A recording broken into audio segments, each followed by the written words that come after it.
جس کا بڑا میں سرسری طور پہ میں ذکر کر دوں کہ عمران خان صاحب کا جو پورا ایک کیس چلتا رہا پچھلے 24-36 گھنٹے میں، جہاں انہیں لاہور ہائی کورٹ، پہلے اسلام آباد ہائی کورٹ اور اس کے بعد پہلے اسلام آباد ہائی کورٹ نے ان کی ایک ضمانت جو چل رہی تھی ایک دہشت گردی کے کیس کے اندر، دہشت گردی کیا تھی، اس سے زیادہ چوتیا الزام ویسے ہو نہیں سکتا، ایم سو سوری ٹو سے، کہ یہ الیکشن کمیشن کے دفتر کے باہر مظاہرہ ہوا جو اس کے الزام پہ ایک دہشت گردی کی ایف آئی آر کاٹ دی گئی۔ کوئی ہاف ڈیسنٹ کنٹری بھی اگر ہوگا دنیا کا، وہاں یہ ایف آئی آر نہیں کٹ سکتی تھی۔ آئی ایم پریٹی شیور کہ اس قسم کی ایف آئی آر کانگریس کے کسی کی لیڈر کے خلاف ہندوستان میں نہیں کٹ سکتی تھی۔ بہرحال لاہور ہائی کورٹ نے دو چیزیں ہوئیں، دو کیسز لاہور ہائی کورٹ کے سامنے تھے۔ ایک تو وہ تھا جو بکر نجفی صاحب کا 2 ممبر بینچ تھا، جس نے رات کو 6-6:30 بجے اک پک کے تھرسڈے کی شام، جب عمران خان نہیں پیش ہو سکے عدالت کے سامنے فار ویریس ریزنز، تو انہوں نے ان کی جو ضمانت کی درخواست تھی اسے انہوں نے ڈسمس کر دیا، یہ کہہ کے کہ پلینٹف اور اس کے وکیل ہمارے سامنے پیش نہیں ہوئے۔ جو دوسری ایک وہاں پہ ضمانت کی درخواست ہے، وہاں پر جو جسٹس ہیں، غالباً سلیم شیخ ان کا نام ہے یا طارق سلیم شیخ ان کا نام ہے، وہ بڑے ایڈیمنٹ رہے تھرو آؤٹ کہ عمران خان کو میرے سامنے پیش ہونا چاہیے، اور وہ کہانی ویڈنسڈے سے چل رہی تھی، پورا دن تھرسڈے وہ کہانی چلتی رہی، اور ابھی بھی وہ کہانی ختم نہیں ہوئی۔ انفیکٹ تھرسڈے کے دن میں آنریبل جسٹس صاحب نے ایک نئی چیز ڈھونڈ لی، جب ان کو کہا گیا کہ ٹھیک ہے ہماری آپ اپلیکیشن واپس کر دیں، تو انہوں نے کہا کہ نہیں، جو 2 اپلیکیشنز میرے سامنے آئی ہیں عمران خان صاحب کی طرف سے، ان میں جو ایک پاور آف اٹرنی دی گئی ہے، ایک پلینٹف کی اپلیکیشن ہے، دونوں میں سائن مختلف ہیں، اور یہ کنٹیمپٹ آف کورٹ بنتا ہے۔ اس پہ وکلا نے ان کو کہا عمران خان صاحب کو پریزیڈنٹ کے بہاف پہ پریزنٹ کرتے ہوئے کہ عمران خان کنفرم کر رہے ہیں کہ دونوں ہی سگنیچر میرے ہیں۔ اس پہ انہوں نے کہا کہ نہیں، اب عمران خان میرے سامنے فزیکلی آ کے جب تک اس کو کنفرم نہیں کرتے میں اس کو نہیں مانوں گا، اور اب انہوں نے منڈے کی صبح عمران خان صاحب کو بلایا۔ اب عمران خان وہاں پیش ہوں گے یا نہیں پیش ہوں گے، اب تک تو تحریک انصاف کی جو ٹاپ لیڈرشپ ہے، ان کے جو صلاح مشورے ہوتے رہے ہیں، ڈسکشن ہوتی رہی ہے، اس میں یہی ہے کہ عمران خان کو عدالت میں اس طرح سے بہت بڑے کراؤڈ میں جانا اور ایک نون طریقے سے جانا کہ ان کی پریزنس ہوگی ایک مقررہ وقت کے اندر، وہ بہت خطرناک ثابت ہو سکتی ہے۔ اس سے پہلے عمران خان کے اوپر قاتلانہ حملہ ہوا، یہ کوئی مذاق تو ہے نہیں، یہ کوئی پلیٹلیٹ کی تھیری تو نہیں ہے جس طرح سے کہ نواز شریف صاحب کا پلیٹلیٹ کا ڈرامہ تھا کہ جیسے ہی وہ جہاز میں بیٹھے ان کی پلیٹلیٹ ٹھیک ہو گئے، اور برطانیہ میں جا کے وہ کسی بھی ہاسپٹل میں، یہ ٹرشری کیئر ہاسپٹل میں نہیں گئے، ٹیچنگ ہاسپٹلس کو ٹرشری کیئر ہاسپٹلس کہتے ہیں، اور جب بھی آپ کو انویسٹیگیشنز کرنی ہوتی ہیں، کوئی آپ کو کمپلیکس بیماری ہوتی ہے، تو آپ پھر کسی کلینک میں نہیں جاتے۔ نواز شریف صاحب اپنے مالج کو ملتے رہے، کلینکس میں جاتے رہے، لیکن وہ کسی پراپر ٹرشری کیئر ہاسپٹل میں نہیں گئے، حالانکہ لندن میں کم از کم 8 یا 10 بڑے ٹرشری کیئر ہاسپٹل ہیں، جیسے لاہور کے اندر میو ہے، سروسز ہاسپٹل ہے، اینڈ سو آن۔ سو عمران خان صاحب پہ تو واقعی قاتلانہ حملہ ہوا ہے، وہ ایک لمبی کہانی ہے، اس کی پھر بھی ڈسکشن کی جا سکتی ہے کہ اس کا اب تک ہوا کیا، اور اس میں بھی تھوڑا سا ذکر اس کا آ جائے گا۔ لیکن عدالت بزد ہے، جبکہ پی ٹی آئی بزد ہے کہ ان کو نہیں پیش ہونا چاہیے۔ عدالت لاہور ہائی کورٹ کا اصرار ہے کہ ان کو پیش ہونا چاہیے، اور ان کو منڈے مارننگ میں بلایا۔ اب اس میں جو ایک انٹرسٹنگ کویسچن ہے، جو بہت انٹرسٹنگ کویسچن ہے اور بڑا کامن سینس کا کویسچن ہے، کہ ہم اس وقت 21ویں صدی میں 2023 کے فروری کے اندر کھڑے ہیں، یعنی 21ویں صدی کی پہلا جو کوارٹر پارٹ ہے، ربع صدی جو اس کو کہتے ہیں، وہ ختم ہونے والا ہے۔ کیا وجہ ہے کہ لاہور ہائی کورٹ جو ہے وہ farmer prime minister of Pakistan, جو زخمی بھی ہے، جس کی گولی بھی لگی ہے، جس کی عمر بھی 70 سال سے زیادہ ہے، کوئی ڈھکی چھپی بات تو ہے نہیں، اور وہ ریکور بھی کر رہا ہے، وہ سہارے سے چلتا ہے، کیوں نہیں اس کا ویڈیو کے اوپر بیان لے لیتے ویڈیو لنک کے ذریعے؟ ویڈیو لنک کے بیان لینے کے لیے بہت سمپل ہے، لیگل پروسیجر ہے کہ آپ بیلف کو بھیج سکتے ہیں۔ ایسے سرکمسٹانسز میں بیلف وہاں جا سکتا ہے، وہ ویریفائی کر سکتا ہے کہ جو شخص ویڈیو لنک کے ذریعے اپیئر ہوا وہ عمران خان ہی ہے، former prime minister of Pakistan. اس میں حرج ہی کیا ہے؟ کیوں لاہور ہائی کورٹ کے جج صاحبان جو ہیں وہ مسلسل یہ اصرار کرتے ہیں کہ نہیں، فلاں ڈیسیجن کی کہتا ہے، فلاں کنونشن کی کہتی ہے، فلاں قانون کی کہتا ہے؟ وہ صحیح ہے، 19ویں صدی میں ایسا ہی تھا، 20ویں صدی میں ایسا ہی تھا، 20ویں صدی کے پہلے پارٹ میں، دوسرے پارٹ میں ایسا ہی تھا، لیکن اس وقت ویڈیو لنک تھا ہی نہیں۔ اب جب کہ ویڈیو لنک کی فیسلٹی ہے، یہ ویریفائی ہوتا ہے کہ ایک شخص جو ہے عدالت کی جورسڈکشن میں موجود ہے، اس سے چند کلومیٹر دور موجود ہے، بیلف ویریفائی کرتا ہے، بیلف ہی کنیکٹ بھی کرے گا ویڈیو لنک کو، تو پھر لاہور ہائی کورٹ کے جج صاحبان کیوں نہیں اجازت دے دیتے farmer prime minister of Pakistan Imran Khan کو کہ ویڈیو لنک کے ذریعے وہ اپنی جو بھی اپنی پریزنس شو کرنی ہے عدالت کے سامنے شو کرتے ہیں؟ یہ ایک بڑا امپورٹنٹ کویسچن ہے۔ اس کویسچن کی امپورٹنس جو ہے وہ ختم نہیں ہوتی اگر آپ فیوچر میں بلیو کرتے ہیں، فارورڈ لوکنگ ہیں، لاجک میں بلیو کرتے ہیں، کامن سینس میں بلیو کرتے ہیں، تو یہ بڑا امپورٹنٹ کویسچن ہے۔ انفارچونیٹلی پاکستان میں نہ چیزوں کا تعلق لاجک سے ہے، نہ کامن سینس سے ہے، وہاں تو کچھ اور ہی ہو رہا ہے، لیکن یہ کویسچن بہت امپورٹنٹ ہے۔ Now moving forward to the other thing, جو پرنسپل میرا ٹاپک ہے، جو میرا عنوان بھی ہے اس ویلاگ کا، جو رانا ثناء اللہ صاحب نے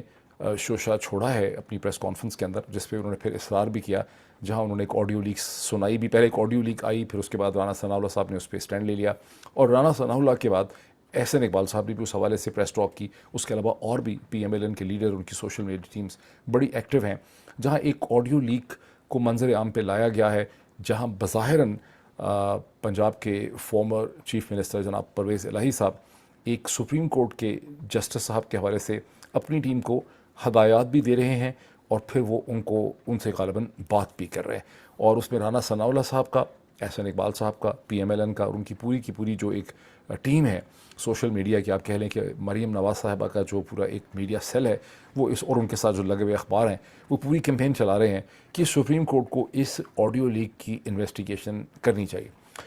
دوسری طرف سپریم کورٹ جو ہے وہ مسلسل بڑے امپورٹنٹ کیسز بھی سن رہی ہے. اب یہاں پر جو چیز امپورٹنٹ ہے، بہت سمجھنے والی آپ سب کے لیے، اور جب آپ اس کو سمجھیں گے، اس کو ڈسکس کریں گے، اس کو پھیلائیں گے اپنے ٹویٹس کے ذریعے، اس کو واٹس ایپ کے ذریعے پھیلائیں، بلکہ اس کو بھی شیئر کریں، اس کا ٹکڑا کاٹ کے شیئر کریں. یہاں ٹارگٹ پرویز الہی نہیں ہے. جب آپ رانا ثناء اللہ کو سنتے ہیں، احسن اقبال کو سنتے ہیں، مریم کے میڈیا سیل کے اٹیک دیکھتے ہیں، تو ایسا لگتا ہے کہ پرویز الہی جو ہیں وہ ٹارگٹ ہیں پی ایم ایل این کا. نہیں، پرویز الہی پی ایم ایل این کا ٹارگٹ نہیں ہے. پی ایم ایل این کا ٹارگٹ جو ہے وہ ہیں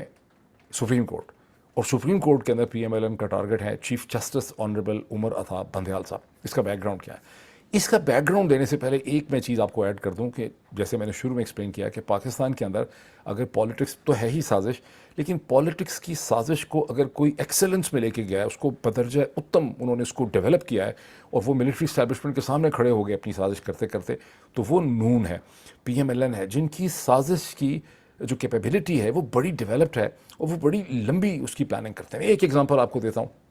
تو آپ کو معاملہ سمجھ آ جائے گا. آپ یہ دیکھیے کہ پنجاب کی اسمبلی تحلیل ہوتی ہے 14 جنوری کو، جب گورنر بلیغ الرحمان صاحب جو ہیں وہ اس کے اوپر سمری پہ سائن نہیں کرتے، اور وجہ یہ بتائی جاتی ہے کہ بڑے دل برداشتہ ہیں، اور ہم تو ان پرنسپل بلیو ہی نہیں کرتے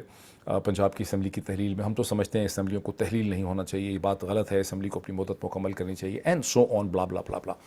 لیکن مچھر مکھیاں سارا کچھ جو کہانی ہے. لیکن اس وقت جب یہ ہوا تھا تو میں نے اس وقت بھی اپنے شبے کا اظہار کیا کہ نون بلیو کرتی ہے سازش کے اندر، نون بلیو کرتی ہے لیگل چالاکیوں کے اندر. یہ کوئی اس کے اندر اس کی سینس انہوں نے ڈیولپ کرنی. اب وہ سینس آپ کے سامنے گزشتہ چند دنوں سے بالکل کلیئر ہو گئی ہے، جب گورنر اور اس کی پوری ٹیم نے، پورے پی ایم ایل این نے ایک ٹانگ کے اوپر کھڑے ہو کے وہ جو ہے مالا پڑھ رہے ہیں، اور وہ اسے کہتے ہیں گردان پڑھ رہے ہیں، اور ان کا سٹینڈ یہ ہے کہ گورنر یہ کہتا ہے کہ میں تو معصوم ہوں، میرا تو اس سے کوئی لینا دینا نہیں ہے، میں تو آئین پاکستان کی روح سے تاریخ الیکشن کی دے ہی نہیں سکتا، مجھ سے آپ تاریخ لے ہی نہیں سکتے، بیکاز میں نے تو اسمبلیاں تحلیل کی ہی نہیں، میں نے تو اسمبلی کے اوپر سائن کیے نہیں. حالانکہ آئین بڑا کلیئر ہے، گورنر ریپرزینٹ کرتا ہے پروونس کے اندر، اسٹیٹ کے اندر پریزیڈنٹ کو، اور جب پریزیڈنٹ کے پاس سمری آتی ہے پرائم منسٹر کی اسمبلی تحلیل کرنے کی، تو اگر پریزیڈنٹ اس کو 48 آورز میں نیشنل اسمبلی کو تحلیل نہیں کرتا تو وہ آٹومیٹکلی تحلیل ہو جاتی ہے ایز پر دا لا. اس کے بعد یہ کہنا کہ پریزیڈنٹ نے اس پہ سائن نہیں کیا تھا، یہ مطلب نہیں ہے کہ پریزیڈنٹ نے کیئر ٹیکر گورنمنٹ بناتے ہوئے ڈیٹ نہیں اس کی دینی. اور آئین اور قانون یہ بھی کہتا تھا کہ گورنر کو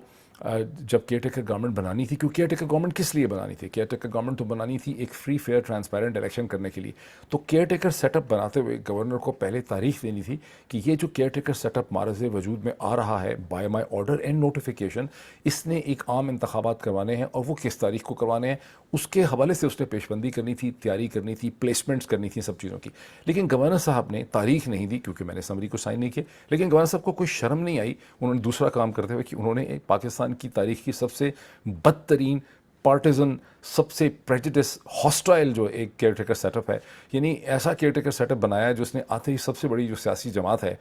جس نے حکومت ڈیزالو بھی کی ہے، وہ اس کا انہوں نے ایک خوفناک وچ ہنٹ شروع کر دیا. تو پوائنٹ کیا ہے؟ پوائنٹ یہ ہے کہ 14 جنوری کو جب اسمبلی تحلیل ہوئی تو اس سے بہت دن پہلے نون نے اپنی سازش تیار کر لی ہوئی تھی. یہ پوائنٹ پہ ذرا غور کیجئے کہ نون کا جو سازشی ذہن ہے، ان کی سازش تیار تھی کہ ابھی یعنی 14 جنوری سے بہت پہلے ان کی سازش تیار ہو گئی ہوگی. ان کی جنوری تو پہلی کیونکہ ان کو پتہ تھا کہ اسمبلی تحلیل ہو سکتی ہے، تو جنوری 2023 کے پہلے ہفتے سے ان کی سازش جو ہے وہ تیار ہو گئی. ہو سکتا ہے دسمبر کے آخر سے ان کی سازش تیار ہو گئی، جس کو انہوں نے ایکسیکیوٹ کر دیا 14 جنوری کو. اور پھر فروری کے پہلے ہفتے میں اور دوسرے ہفتے میں جا کے آپ نے دیکھا کہ اس